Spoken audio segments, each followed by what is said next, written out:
Oserais-je donner un conseil avisé à la brillante et si sympathique communauté des téléspectateurs de TV Liberté? Oserais-je ou n'oserais-je pas? Allez, ce soir, j'ose tout. Et voici donc mon conseil avisé. Vous trouveriez un très grand profit à lire les carnets de guerre du grand, de l'immense professeur Didier Raoult. Je viens de terminer le premier tome qui reprend la totalité des analyses faites par Raoult sur le Covid en 2020 et je reconnais que j'ai été époustouflé par ce livre.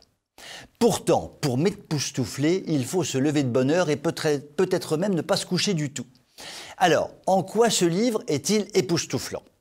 D'abord, il faut une grande dose d'humilité pour que Raoult ait accepté que soit retranscrit mot à mot et sans la moindre correction tout ce qu'il a pu dire en 2020, car il en résulte un livre écrit en un français parfois approximatif, puisqu'oral, mais tellement authentique. Imaginez que l'un d'entre vous ait l'idée aberrante de retranscrire mot à mot mes chroniques bourrées de fautes de français que je vous cause des fois.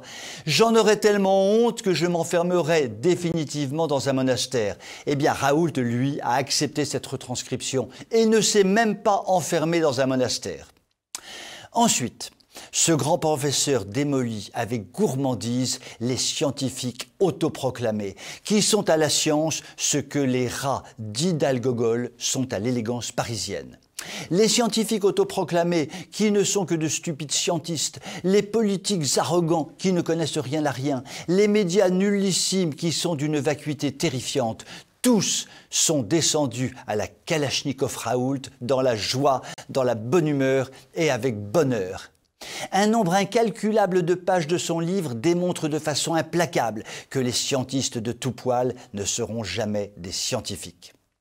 Enfin, Raoult démontre de façon implacable, parce que de façon scientifique, que le traitement du Covid par les autorités politico-médiatico-médicales a été, est actuellement et restera à l'avenir le scandale sanitaire du siècle, traduisant la folie qui a saisi les dites autorités, probablement piquées par la mouche Covid, qui manifestement attaque les neurones, détruit les intelligences, mais peut remplir les poches. Comme il le dit lui-même, toute modestie mise à part, il a été, il est et il restera l'un des plus grands épidémiologistes au monde qui, par seule charité, continuera de discuter avec un ramassis d'incompétents qui, malheureusement, font la pluie et le mauvais temps. En France, cependant, il n'est pas exclu qu'en avril prochain, une tempête réjouissante balaye ce petit monde de nullité.